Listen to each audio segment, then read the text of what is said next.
All right, well, everybody, welcome back to the NRG Lansing, Michigan Modern 10K Trial. My name is Anurag Das, and I'm here with Devin O'Donnell, aka the Doomwake. I'm going to do that I'm going to tell you right now, I want to do that many times. I don't know if you get that a lot either. Um, but I actually, funnily enough, I have a Doomwake Giant sitting right here. So, Oh, that's so great. The origin is that it? Like, is the Doomwake like tag based off of Doomwake Giant? so there was a PT that we were testing for. This is actually I actually tested with Andrea Mangucci for this PT, and he's the one who coined the nickname. We were doing some practice drafts in the hotel room, and I opened it was that format, and I opened that card in 3 consecutive drafts, pack one, pick one, and that's it. That's the story. That's so crazy. I mean, it's small things like that. Like, I mean, okay, so like my tag is a lot less interesting actually. It's related to the Lion King. There was like a hyena, like the hyenas from Lion King. That's where my username comes from or whatever. It was in the 4th grade, admittedly, but it's stuck for like 30 years now. Or oh god, that's painful to say out loud. But there it is. We can It's cut that part out. It's fine. fun stuff. Yeah, I outed myself, didn't I? So just to catch everybody up, if you're just tuning in, we just finished round 1 and we got to watch our primary, which was Blue White Hammer against Amulet Titan, Blue White at the hands of Max McVitie, who won against Will Kowalczyk, I believe. On Amulet Titan. Will won the last Modern Trial, so that was a really fire match to begin our event. And yeah, the backup was also more Amulet, but this time against Esper Death Shadow, which is a really cool take on the list here. And it was a pretty climactic. It was pretty hype ending. I'm not gonna lie. So if you missed that, be sure to check out the VOD. If you just got here, also, I think it's my 4th time saying it. I'm gonna go for like 15 times saying this, but hit the follow button. Seriously, high energy. I'm not joking about this. Hit the follow button. Show the channel your support. Love it a lot. What do you want to see for round 2? What do you think we're gonna get? I was looking through some deck lists and I found some interesting ones. Chat was talking about the Vivian combo that I'd mentioned briefly before we cut to break. There was a deck list that was actually a 4-color Yorion version of the Vivian combo deck list that finished in the finals of the challenge. I think it was last weekend. Mhm. So that it was basically just kind of like a 4-color Yorion deck that kind of slapped the Vivian combo in there. So I'd be interested to see if there was any people that brought that to the table today. And I mean, obviously, I'm down to see some rhinos anytime. So Hey, you mentioned the Vivian combo. Now, me, I'm like somewhat into Modern. I know a little bit about it, but not too much. So I'm gonna just ask you point blank, what is the Vivian combo and how does it work? So Vivian on the Hunt is basically a 6-mana planeswalker that allows you to birthing pod. So it's +2, sacrifice a creature, you get a creature from your deck with one higher CMC. So essentially what happens is you assemble Vivian plus any 3-mana creature, you uptick the Vivian, get a 4-drop, which is Felidar Guardian, blinks the Vivian, uptick the Vivian again, sack the Felidar Guardian, get Karmic Guide, which brings the Felidar Guardian back to then blink the Vivian again, uptick the Vivian, sacrifice the Felidar Guardian, get Kiki Jiki, copy the Karmic Guide, get back the Felidar Guardian, and then you've assembled Kiki Jiki plus Felidar Guardian. That's sweet. That's so cool. I mean, just attack forever. Oh my god, it's Splinter Twin all over again. I mean, let me ask you an ethical question. Are you a Splinter Twin fan? Are you on the unbanned Splinter Twin train? I'm indifferent. I didn't play. I played a little bit of Twin back when it was legal, and I think it does some good things for the format. I wouldn't be unhappy that it got unbanned, but I'd be fine either way. All right. Well, I'm definitely on the bring back Twin, please, because I love it a lot. But I'm also on the let's get to round 2 and talk about what's going on here. This is great. We've got Holden Leffman on Izzet Murktide against Sulaiman on Azorius Control. This is going to be sweet. We see the Kahira revealed as well. Yeah, so this is, I believe Raja plays a ton of blue-white control, so definitely a very skilled pilot with the deck. And then we got some Izzet Murktide here. This is an interesting matchup. I tend to believe that I like the Azorius control side of things because you have Solitude for Murktide Regent, you have a lot of prismatic endings to deal with the cheap creatures, but it all kind of depends on the way that Holden's deck is situated with regards to kind of the flex spots, which is some people play Spell Pierce, some people play, there's some different things that go along with those flex spots. So we'll have to see how this plays out. Okay, wonderful to know. So what I'm going to just double down on that. What are some of the flex spots that would be better in this matchup, and what would you play them over in otherwise? Specifically Spell Pierce, which that's the reason I mention that is because I see a copy of Spell Pierce in Holden's hand, but that card is exceptional in this matchup. For 1 mana, you can hit a Teferi Time Raveler. You can hit Teferi Hero of Dominaria if that is something that Raja has access to. So it's just it's a really good way to trade up on mana, and that's all you really want to ever do with the Izzet deck. All right, well, looks like Raja was on the play here. Unfortunately, missing the third land drop, which is a big deal here. On the other side, Holden in Holden's hand, I can see 2 copies of Counterspell and 1 Spell Pierce, so those seem pretty incredible in the matchup. Lightning Bolts and Unholy Heats, not so much. I mean, they do go after Planeswalkers, but in this situation, I do really like the Counterspells. We're going to see here Expressive Iteration from Holden's side. Raja did find the third land on turn 4, and is considering counterspelling this Expressive Iteration. How do you feel about that decision? Um, the thing about expressive iteration here is Holden has a lot of cards in hand, and they haven't been playing any threats. Like obviously, the way that the Holden's best path to victory in this matchup is playing a cheap threat and kind of riding into victory, and we don't have that. So I'm kind of down to counter this iteration because there's a very likelihood that Holden is just going to keep playing land go, and that's kind of a spot you really want to be in from the Izzet side. Is you just want to keep playing land go with no pressure in play. Okay, well, Archmage Charm on the stack here. Not sure what mode it's actually choosing, but I think it also just doesn't matter because it's going to get Spell Pierce, like you mentioned. That's kind of a big deal, right? Like, imagine if the Archmage Charm was either countering or trying to draw 2 cards. Just play tit for tat, if you will. That's like a very good answer, and you can see the follow up here too. There's Ragavan. That's a very strong follow up here. Yeah, that's exactly what we're looking for from Holden's side. If now I do see a prismatic ending in Rosh's hand, so looks like we're gonna go for Teferi.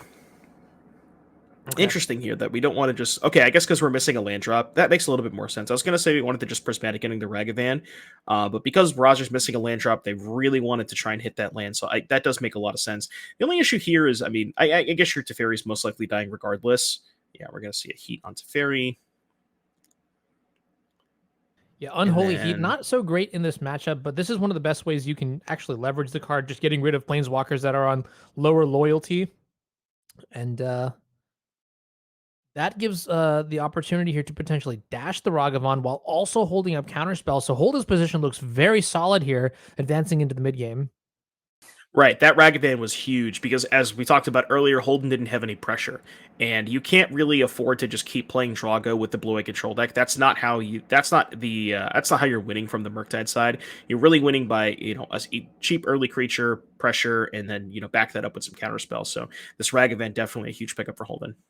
Okay, it looks like the monkey's going to make a treasure token, flip a copy of Counterspell here. Can't cast that one, so sigh of relief here from Raja. Bounce back to the hand, pass the turn. I'm not going to lie, though. This looks like some work is going to be left work is left to be done here if you're going to dig out of this situation with the blue-white side of things, so... Yeah, I think Raja picked up a copy of the Wandering Emperor and is now just passing. Obviously doesn't want to just run that into 2 open mana. Pretty fair to assume that Holden does have a counterspell, which we definitely have a couple copies of. Mm-hmm. Although one thing I see, drawing Archmage's Charm for the turn here in Holden's hand, but I don't see another land, so there's a real chance. I mean, maybe capping out at 6 cards, 7 cards in hand. Soon we may discard. Note, okay, March of the Otherworldly Light going to take care of the Ragavan, and the game proceeds. Okay, I might have lied there. I saw a promo. I thought it was the Wandering Emperor. I think it might have been that March. Okay, that's a good time. I mean, Wandering Emperor, I think, is a fantastic card. I've realized that not only in like standard or whatever, but in Pioneer, in Modern, and even in Legacy, that card is starting to really impress me. I was like, oh, you can never play a 4-mana Flashwalker in this format, and then bang, like so in Modern, especially, I imagine it's going to be wonderful. All right, so we're going to fight over this Prismatic Ending. Definitely makes a lot of sense. As we said, Holden really, really wants to keep a creature in play and just kind of keep protecting it, so definitely makes a lot of sense here. And, Holden does have a lot of counterspells in hand. You see another counterspell and an Archmage's Charm, so definitely want to try and trade for this Channeler for sure.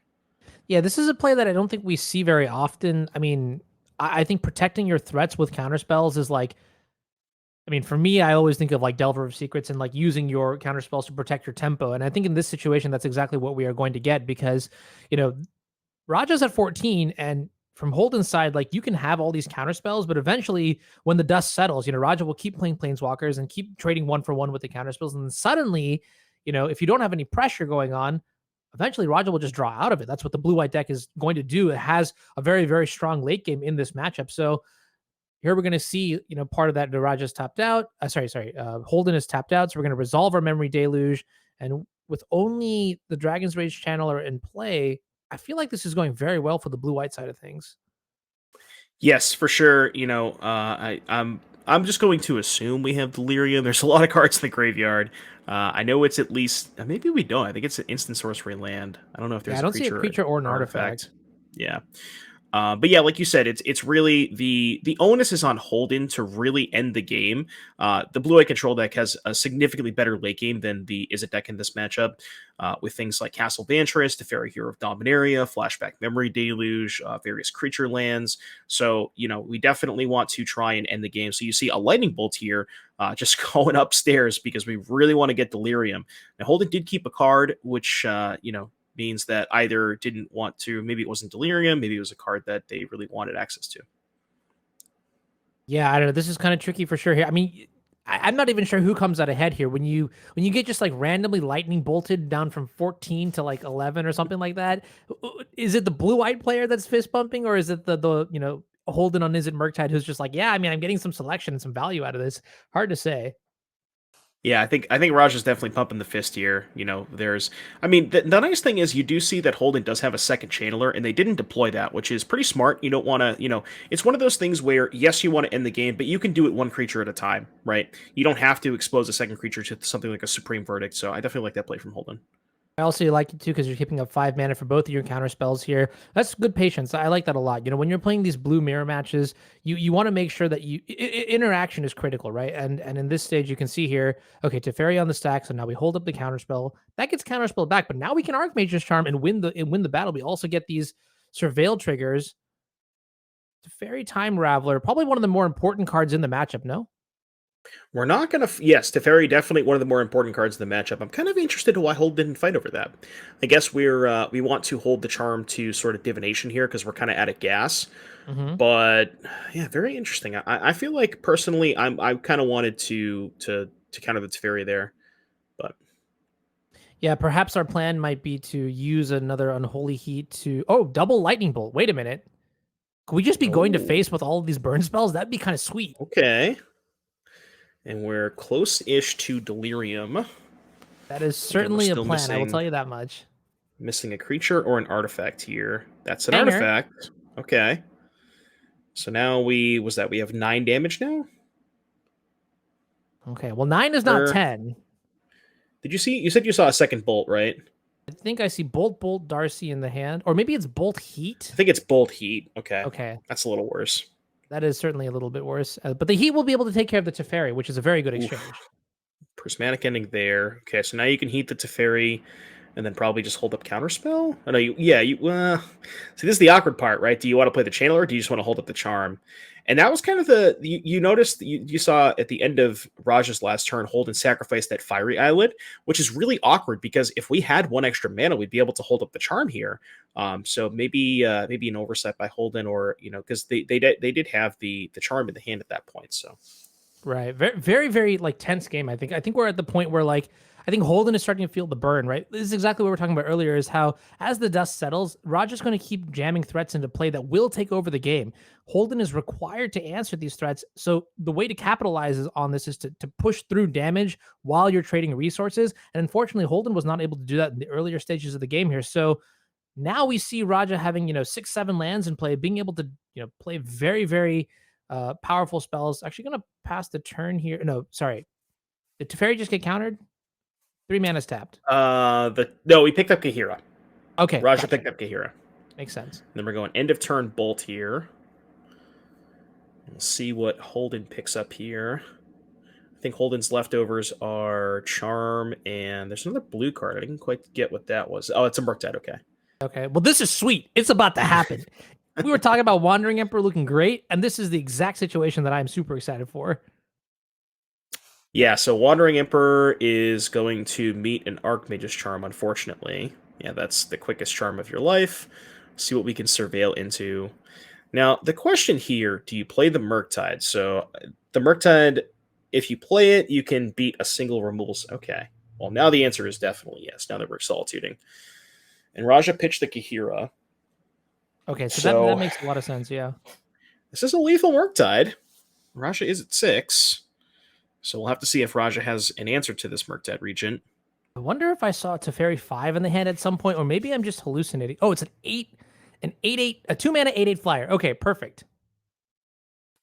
Tap in 3. I do. Ooh, I think we have. I think our hand is just Teferi. Yeah, That's I think you're kind of right. I think crazy. we have the 5-mana Teferi too. Okay, and now we have Archmage's Charm. I think Raja drew Charm to be able to counter this Murktide on the way back down, which is going to be pretty good. Dash Okay, Monkey here, Dash that causes some Ragavan. problems. So the question is, do you counter this or do you save the counterspell for the Murktide? I think you just save the counterspell for the Murktide I'm just personally. gonna rules question. Dash Mm-hmm. Monkey and you steal it with Archmage's Charm. What happens to it? I believe it goes to the hand end of turn. I don't think that text gets removed, so I think it goes Okay. back to Holden's hand. All right. So at home, if you're thinking about that, don't take the monkey if it's dashed, because you'll be very sad. That being said, Murktide Regent going to come back down as a 7/7, and Yeah. Raja. Oh might yeah, have this is control. definitely better because now you can just Teferi 5 and tuck the Murktide. Yeah, definitely. This is definitely a better sequence. Oh, Gotcha. the Chalice too. Ooh.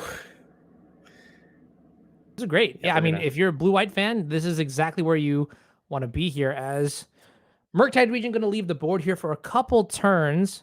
Chalice on 1 locks out a number of potential cards here: future Ragavans, future Dragonsbait Channelers, even Lightning Bolt. Yeah, and then a really good pickup for Holden here. Definitely, it drew an Archmage's Charm, so now we can go Charm and immediately cast that Murktide Regent, and neither of the Planeswalkers can bounce it. The question I ask is, do we have enough spells left over to make the Murktide big? And I don't think we do, because you saw the last Murktide Regent was only a 7/7, Right. so I think we've exhausted all of the instants and sorceries in our graveyard here, so it might be a small Murktide Regent. Okay. I see at least 2. That's not lethal though. Oh, no. There was more up there, because I think... Okay. Okay, I was kind of confused by the way that Holden was separating the graveyard. All right, it is lethal. It is. Ooh, that would So be Raj's crazy. got a top deck here. Teferi still gets to draw a card, so it's not completely done yet. I think that card that we just drew was not an answer. And don't forget that Raja does have the... Oh, did he draw Did we draw Solitude? No, we're going to Castle. There's a Verdict. That would have been a good draw, but... That should do it, right? Oh, that actually works. Yeah, because you can go Teferi, Raveler uptick, and then Hero uptick, untap 2 lands, then instant speed the Verdict. That's so cool! He bottomed it? Okay, wait a minute. Okay, I'm confused. There's a Jace. That doesn't work because you can't cast a Jace at instant speed. I wish. Oh, if only you could. Am I missing something? Couldn't you just go Raveler uptick? Yeah, Raveler uptick, untap 2 lands, then instant speed the Verdict, yeah.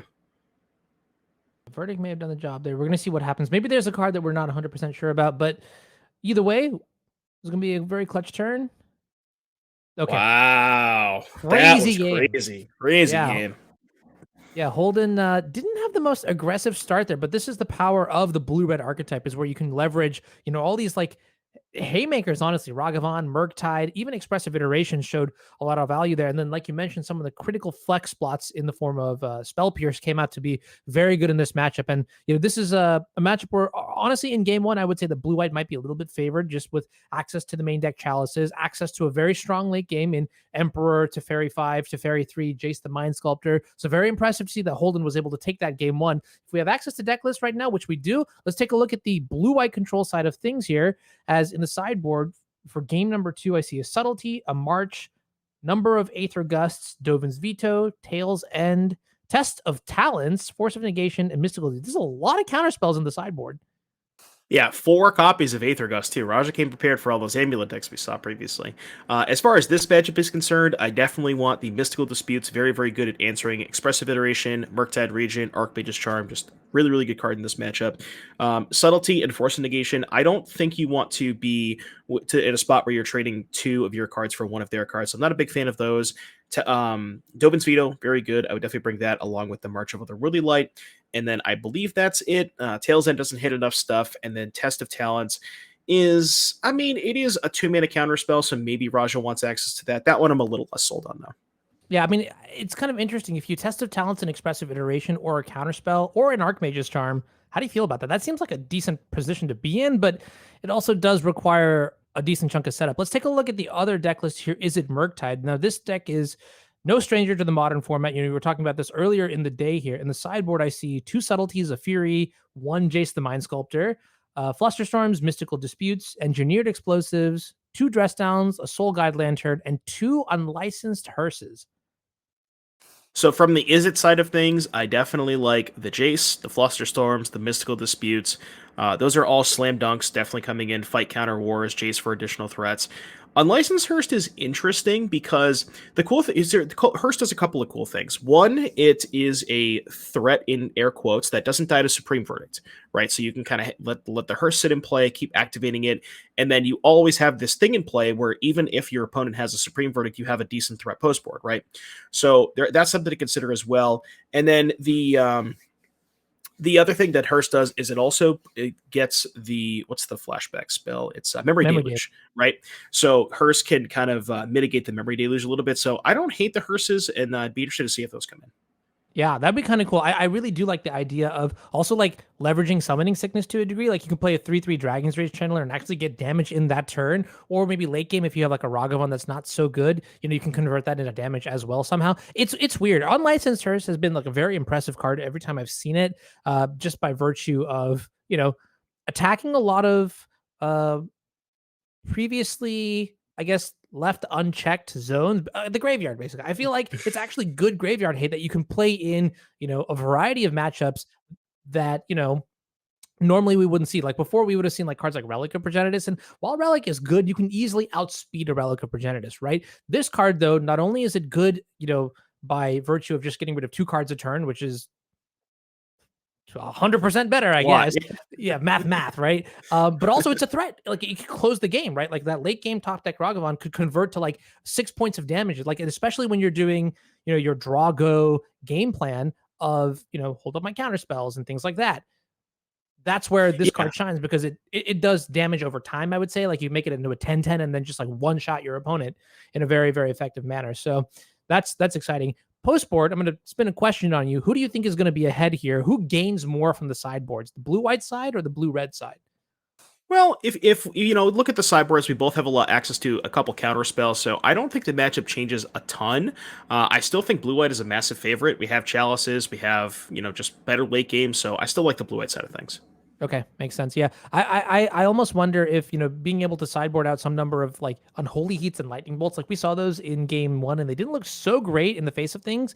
I wonder if being able to get rid of those cards means that you technically you improve more, but maybe not enough to actually win the matchup as consistently as you want to. That being said, both players on 7, and we got Ragavan on turn 1, so heat's already up.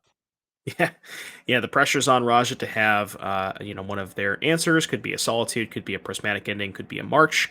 But yeah, Raja is definitely under the gun here. It looks like they're fetching now, so we might see a Chalice of the Void here, which is also a very good, turn 2 play. It doesn't directly answer the Ragavan, but it does mitigate the effectiveness of a lot of Holden's cards. So definitely. Oh definitely yeah, look at that. Here. Consider Dragon's Rage Channeler. Both of those cards do nothing now. That is wonderful.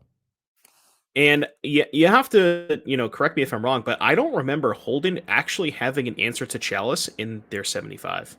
I don't remember seeing one in the sideboard. I don't remember like a Brazen Borrow or anything like that. No, as far as I remember. So now that this is in play, maybe it will be. Actually, it's funny. Maybe Holden's answer to Chalice of the Void is actually in Raja's deck somewhere, depending on how well the monkey actually does. Yeah, I'm pulling up Holden's list right now. I don't see engineered explosives if that came in, but I don't think Holden. Well, maybe Holden would bring that in because you saw the Chalice from game 1. So yeah. All right, so looks like Archmage Charm going to be met with an Archmage Charm of Holden's. I love that the Mystic Gate is tapping the planes to a reasonable effect here. And Ragavan going to connect a second time, whiffing again, Castle Vantress, but you still get the token. So, that is something. But the way this game has played out so far, this is a great draw here. Great play. Yep, and now that we've bounced the Ragavan, we can't recast it because there's the Chalice in play. So this is definitely in a very commanding position for Raja.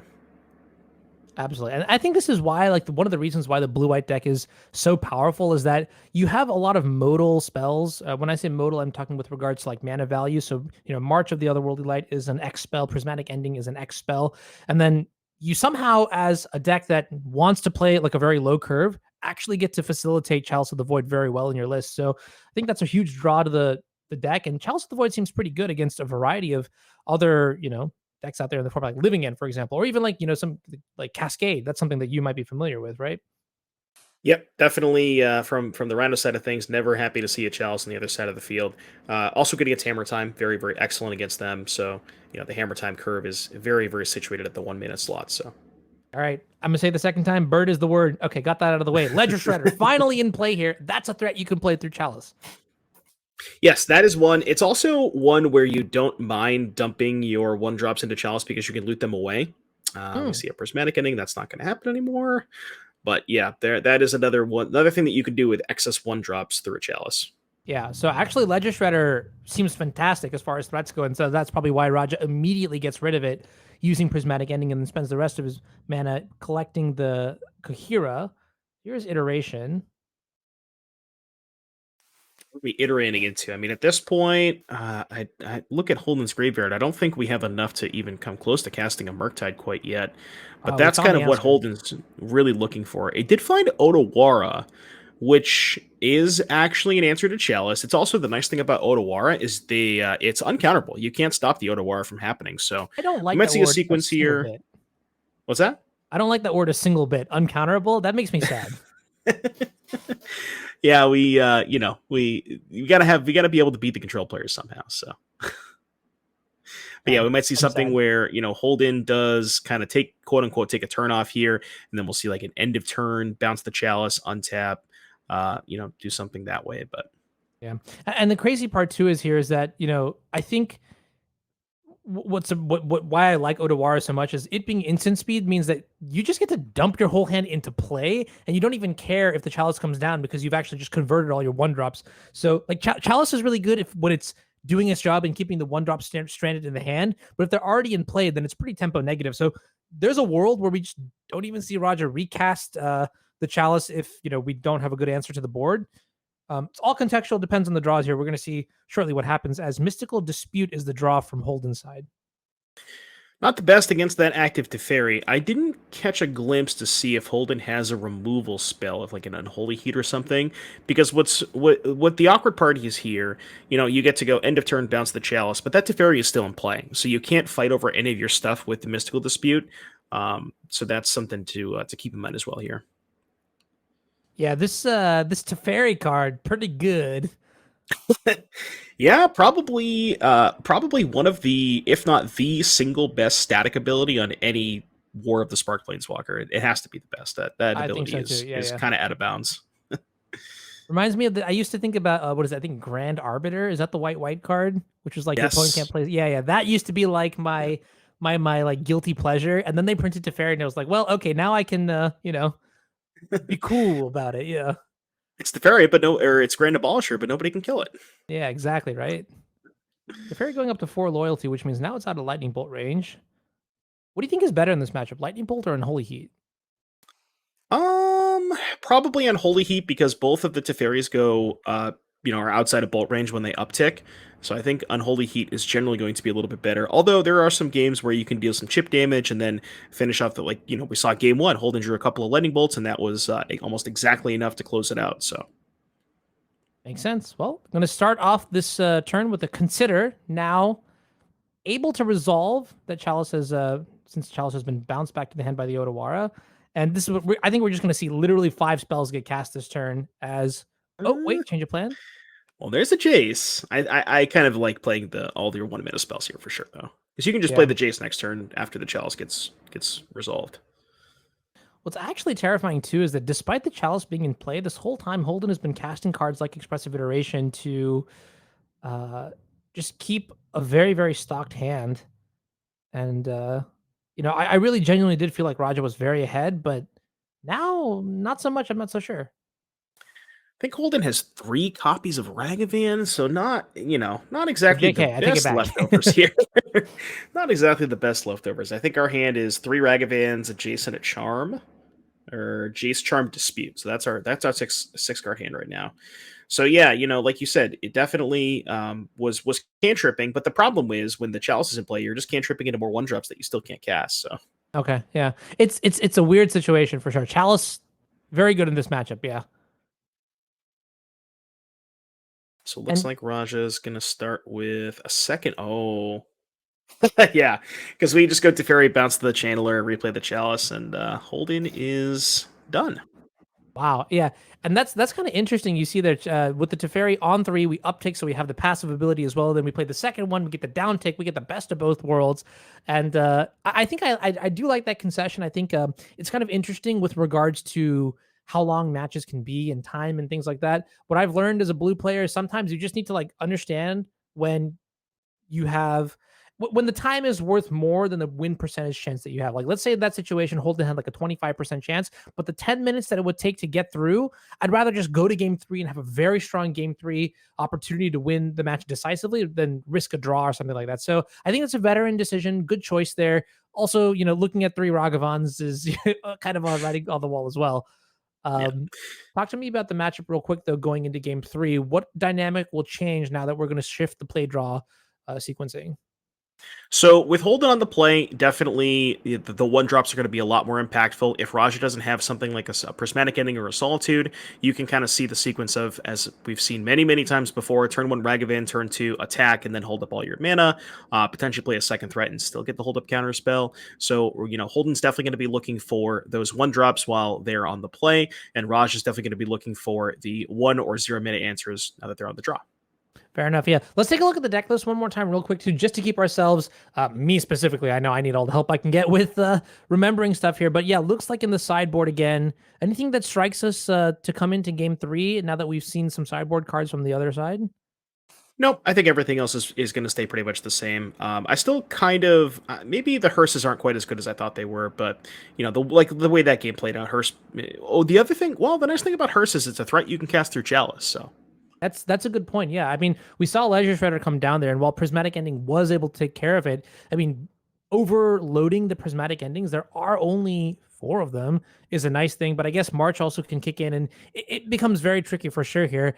Looking at the Azorius deck, we may try to reconfigure going from game 2 to game 3 play draw dynamics. What changes? Play draw, I think pretty much the same thing. One thing that I will mention, I wouldn't ever consider cutting it, but Chalice, in terms of mulligan decisions, Chalice is significantly worse on the draw because you could see a situation where, like, let's say you keep a hand that's really relying on Chalice and your opponent just leads Ragavan into Channeler, and then you play a Chalice on turn 2, but you're already so far behind that it's good, but is it going to catch you back up? No. Okay, yeah, I could totally understand that. I want to talk to you about when you sideboard in this matchup, right?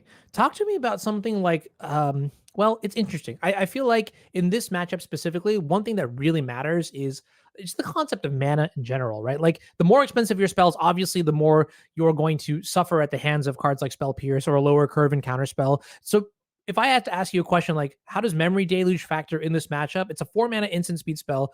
Just an update, we're going to see Raja and Holden both take mulligans potentially here. Do you think those kind of cards like, Jace the Mind Sculptor and Memory Deluge are worth keeping in games 2 and 3 when you know you're going to be playing against like Spell Pierce and a very like cheap curve? You have to keep some number of that in. You can't cut all of your late game, right? You want to make sure you have access to something if and when the game does go long. But I don't mind trimming on that stuff. Like you might see trim a Deluge, trim a Teferi, things like that, just to kind of, like you said, lower the mana curve. But you have to keep some number of that into your deck for when the games go long. Gotcha, yeah. And then talking about critical cards in the opener hand here. So we're going to both see a new set of 7 for each player. On Holden's side, what are the cards you want to see on turn 1? And similarly, on Raja's side, what do you want to see on turn 1? Ragavan from Holden's side, and then Prismatic Ending or Solitude from Rush's side. Okay. I'm going to ask you another tough question. I've got a list of just like this notebook in my head that just keep adding questions in. What do you think is a better start on turn 1 in this matchup? Would you rather start with Ragavan or Dragon's Rage Channeler on turn 1? In this matchup, I think the mana advantage from Ragavan is more important than the card selection from Channeler. Okay. Are there situations where you would say the inverse is true for like maybe different matchups? So think about the Murktide mirror match, right? Where a lot of your cards are pretty cheap. So the extra mana is, it's relevant, but it's not as important as I think making sure that you draw the correct card. So I think maybe that's one of the few matchups where I would consider having Channeler on one. But there's also something you have to consider where, if you have both in your opening hand, what do you bait with? Because if your opponent has a removal spell, which one would you rather have them kill? So there's a lot of, layers upon layers upon layers of thinking there. So it really kind of depends on where you want to be in the matchup. Layers like an onion. Shrek fans, rise up. What we got? No, I'm so sorry. I want to say though, I want to say thank you though, because like these are questions that like I personally did not know the answer to. It wasn't even like when you do commentary with someone, you'll throw them questions that you know the answer to, easy to answer. These are like legitimately skill testing questions. So Devin, you're doing a fantastic job at teaching me more about this format. We're gonna see Holden on a mold of 5, but there it is. Yeah, the turn 1 monkey. Gonna get down to some animal business, and both the cards you mentioned there. Yep. That is the exact start that we had talked about. Turn 1 Ragavan meets a turn 1 Prismatic Ending. So, trading resources, but obviously trading resources when one player is down 2 cards, pretty disastrous. You see Scalding Tarn fetch here. Probably pick up a Shockland. Nope, just a basic island. And in the hand for Holden, I saw a Ledger Shredder and a Counterspell. Is one better than the other this turn? So you are kind of worried about exactly Chalice the Void. Right, that's Raj's pretty much only powerful 2-drop. Once you get the 3, you're okay. You do play the Shredder. It's going to be kind of awkward if Raja does have a Chalice because Counterspell is something that you would want to hold up for Chalice. But the other thing is you're down a lot of resources. You multi 5, so it's in a situation like this when you mulligan to 5, you kind of you can't really. There's some things you can't really afford to play around. Okay, yeah, I like that assessment as well. Right, this is like just costs benefit analysis, and in this situation, I think you have to literally only wait for Chalice. And okay, unfortunately, Raja does actually have it. But your hand is not too bad here. You've got Ledger Shredder to get rid of these 1-drops that you now can no longer cast, and the Flusterstorm technically gets through Chalice of the Void. It does, yeah. The other thing you can do is you can actually build up your own storm count, right? You could see like an Unholy Heat and then a Flusterstorm to be able to pump up the storm a little bit. Obviously that's not the best exchange, but okay. Well, Holden did find it explosives, which isn't out the Chalice. Okay, we're cooking with gas now. Good to see that it was actually boarded in here. I think that is a lot of respect here for exactly, Chalice of the Void. Potentially, actually, I guess it cannot kill Teferi because we don't have a 3rd color to pump into the engineered explosives. But Ragavan though.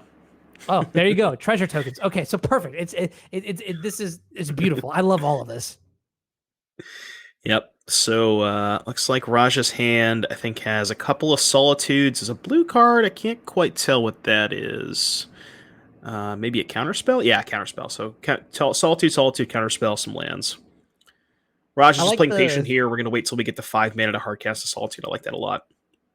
I like the motion there too. Every time the Ledger Shredder goes into the red zone, it's stylish. I think Cardistry, the only player that I've seen, I think it was Feline Longmore, who used to play High Tide with and just had incredible dexterity, like casting cantrips and things like that. It's beautiful to see it. I'm kind of interested in the decision here not to play the engineered explosives though on 0. What would be the reason to hold on to it this long? Potentially waiting for. It's a good question. I mean, so I'm not really sure. I mean, I guess like the thing is, if you play the explosives, if Raja decides to fight over it, you get to actually fight back and trigger the Shredder. So yeah, maybe I don't mind just kind of running it out there. The other thing is, well, here's the issue, right? If you play the explosives and your opponent, let's say, fights over it with a Prismatic Ending, then you have to counter it back, and then they can basically Prismatic Ending is the reason to hold it. Okay. But yeah, now we have, they were also saving it for the second Connive, which is kind of cool here. So we get to Connive twice. And now we see discarding the Unholy Heats, which are, quote unquote, dead cards through the Chalice. Yeah, that's interesting. I think that assessment makes a lot of sense to me too, because if you're, so I would say that Holden is probably just waiting for more mana in order to play the explosives, hold up Counterspell, but then also activate the explosives all in the same turn, because keep in mind, right? This Chalice is definitely dictating the pace of the game right now. And if it stays in play, if your one answer to the Chalice fails, you're in a bad spot for the rest of the game. So I think it's you can see it here, right? So Engineered Explosives is going to get counterspelled, go to the graveyard. You can't really afford to, I don't know. I feel like you can't really afford to play like they have no interaction. If in a perfect world, you'd be able to play the Engineered Explosives and then just like end step crack it while also holding up Counterspell. But like in a min-max world, your blue-white opponent is definitely holding on to counter spells and removal spells and things like that. So I like the wariness there. I think that is somewhat of a disciplined call, to actually sit on the engineering explosives for as long as you possibly can. Right, and then you could imagine a situation where if Holden, like let's say for example, Holden didn't play the Shredder, right? Let's say Holden just played the explosives, and then Raja fights back with a counterspell. You fight back with your own counterspell, but now you don't have mana to pop the explosives, and then you're exposing it to something like a prismatic ending. So if you wait till you have 4 mana, you can go explosives, counter back, and pop it. So. All right. Well, main phase Solitude going to take care of Ledger Shredder with the counter on it. The second Shredder, still a 1/3, as we have now 4 lands in play here. Now, keep in mind, Holden on a mulligan to 5 this game, Raja on a mulligan to 6. No attacks. Yeah, this is a really, really rough spot for Holden. We have a Solitude in play. We can even pick up Kahira to pump the Solitude.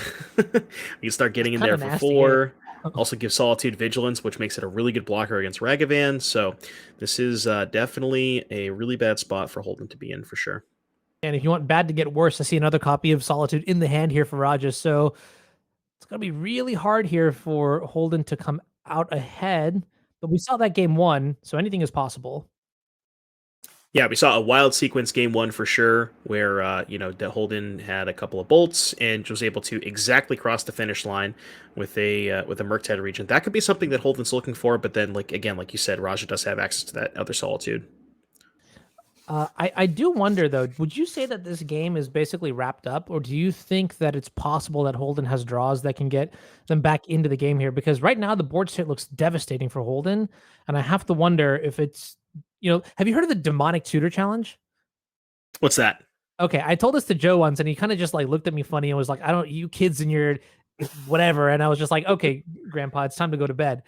That's jab number 3 if we're keeping count. Anyways, the Demonic Tutor Challenge is basically where, like, let's say you're allowed to draw any card from your deck, for the draw step every turn. Can you win the game? So, or it's actually the other way around. It's like if you let your opponent draw any card from their deck for the turn, can you still beat them? Right? I was going to say that's their best draw steps. So Expressive Iteration is definitely a good start here. Okay. Yeah, All but right, it's going to involve iteration into other, potentially more iterations into something like a Jace. But, I think Holden does technically have outs, but I would probably put the percentage at probably around less than 10. Okay. Well, check it out here. We see Solitude number 2 flashed into play here. Counterspell. Going to trigger the Ledger Shredder. That is sweet. This is actually going to work out really well for Holden. So we're going to get to connive off the Shredder, counter the Solitude, and then potentially also resolve the iteration. It's a really good exchange for Holden. And check it out. There was another expressive iteration. So the timeline that you were talking about, where we just chain iteration into iteration, the prophecy is coming true. This is like the second time, like, that you've said something, and like we've seen it happen in play here, as Steve Ben's going to get exiled to the iteration. Now, one thing I will say though, so now that Ledger Shredder is a 2/4, the board doesn't look so bad. Right, because you can block the Solitude. Now remember, we can pick up Kahira, and Kahira does make the Solitude a 4/3. So Kahira would allow Solitude to attack past the Shredder. That's something that Raja might be interested in doing, depending on what his leftovers are. We'll have to see. But yeah, like you said, Holden definitely picked up another iteration there, and that is exactly what we're looking for Holden's side. Is that a Planeswalker in the hand here for Raja? Because if so, that might just completely seal the deal. It's hard to tell. Maybe. Teferi Time Raveler? Maybe it's Teferi. So maybe you go Raveler, bounce the Shredder, pick up Kahira, attack for 3. Other thing to be cautious about too is the Wandering Emperor. I mean, I know we're holding back the Ledger Shredder just to save damage in this race, but it seems tough sometimes to attack with the Ledger Shredder into open mana that could represent a 4-mana flash Planeswalker.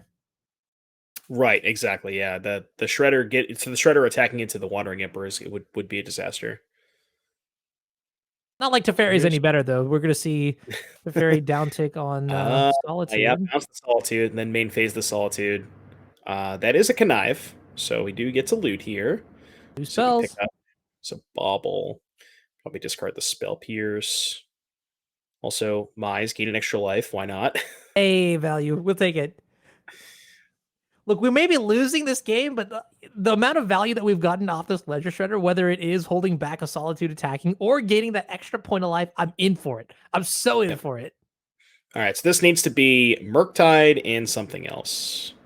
What is that card between? Island, Subtlety, and Counterspell. Oh, Subtlety. Okay. Not exactly what we were looking for. It's not terrible. We do get to play the Subtlety this turn, but to hold it up. I guess we have to main phase against the Teferi, but...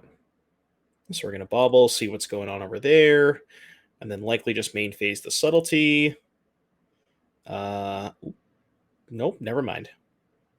Maybe we saw something off the bobble that changes our opinion on what to do with the Subtlety, but I do agree, no longer having Flash definitely does make Subtlety a worse card. I mean, if you imagine it being printed without Flash and then having the same text. Yeah, wouldn't exactly do a lot. I mean, I guess you could still blink it, but... Okay. All right, so we're going to Kahira Town. That lets us attack for 4 with the Solitude.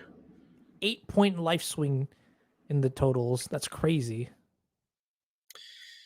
Yeah, Kahira. The nice thing about Kahira is it also makes Solitude a blocker for Ragavan. Not that Ragavan's an issue with the Chalice, but something to at least consider. Is that a Murktide? No, it's a Shredder. Okay. So we're going to main phase. Okay, we get to main phase of Subtlety, trigger the Connive. It's like the third or fourth time we've triggered Connive, and even every time it's looked very good, given that there's been a Chalice of the Void in play, this entire match. Like it's actually kind of absurd. Right, getting to loot away those 1-drops, and that's another exceptional thing that Shredder does. Chalice is really powerful in this matchup, but getting to discard those 1-drops when you don't have access to them is really nice as well. Yeah, I have to wonder if this game was really just decided by the engineered explosives getting counterspelled, sequencing on that one critical turn where you could have, played the EE on 0 first, given up Ledger Shredder value, but then held up counterspell to protect it. Could have been a big deal. It's really, really hard to say. I mean, on a mold of 5, obviously, you need to make aggressive lines sometimes to come out ahead, but it's tricky. I mean, Magic is complicated. Right, yeah, Holden, remember that turn that you're talking about, Holden decided to play the extra Shredder, where they could have, instead of playing the second Shredder, just had explosives hold up Counterspell, and maybe, in a situation where you're mulling to 5, you have to value what do you value more? Do you value the extra card off Shredder, which is also, when you're on low resources, that is really important, or do you value resolving the explosives more? Given the fact that a lot of your outs involve sequencing or chaining a lot of 1-drops, probably the Chalice at that point is more valuable. All right. Well, looking at the hand here for Raja, I think I see a copy of Otawara. I see another Solitude and one extra card as well. No matter how you spin this or cut this cookie, rather, just feels like Blue-White has locked up the game now. Both on the stack, both with permanents in play. And then even now, life totals, cards in hand. By every metric, I think Raja is just ahead. Yeah, Raja is definitely, still in a commanding position. We said this a couple of turns ago, but, Holden did kind of find back-to-back iterations, and, without those iterations, this board definitely would have looked a lot worse for them. So maybe we just need to draw another one. Yeah, I mean, that would be a good draw here. I mean, even Murktide Regent, is not the worst thing in the world here. I mean, but you can bait a Solitude by attacking with Subtlety. The Teferi is definitely very important, and I have to imagine here that Raja will try to protect the Teferi if possible. Right. The other thing you want to make sure that we point out is that Raja does have a Colonnade hanging out in the lands there, so that can actually profitably block the Subtlety as well. Okay. Correct me if I'm wrong. What is the creature type on an animated Colonnade? I believe it's an elemental, but don't quote me on that. Is that Kahira value? That is what we call Kahira value. Okay, all right. Let's try to move aside. Kahira and Celestial Colonnade are my new best friends. New best friends. Yeah, chat's confirming it's an elemental, so yeah. Oh, wonderful. Okay. Speaking of chat, 700 champions in the chat right now. Appreciate you all being here, covering some Modern in this 10K trial. If you're just checking in, my name's Anurag Das, and I'm here with the one, the only Devin O'Donnell, aka Doomwake. You see some combat going on here. Ledger Shredder and Subtlety coming into the red zone in this matchup. Izzet Murktide versus Azorius Control. We are in game 3. 5 minutes left in this round. All right. Yeah. Holden has decided to tap out. Makes a lot of sense. I think that it's one of those like spots that you talked about game 1 where Holden's in, basically 5 to 10% to win that game. So. Yeah. And I'm going to be very honest with you. As a blue-white player, I understand the kind of chokehold that you can place on an opponent. Having played Sensei's Divining Top and Counterbalance for many, many, many years, you understand that, like, I mean, from the other side, it's just very frustrating. Like, I can't play my Flusterstorms, I can't play my Spell Pierces, I can't play my creatures. I'm just going to go and get like a 5-minute fresher up before the next round so I can win those, because this one is totally gone here. So congratulations to Raja for winning this in 3 games. And yeah, I mean, 2-0 is a very strong start here to the event. And that was a pretty good look for blue-white in the Izzet Murktide matchup. You mentioned that, Murktide is probably one of the more popular decks in the room.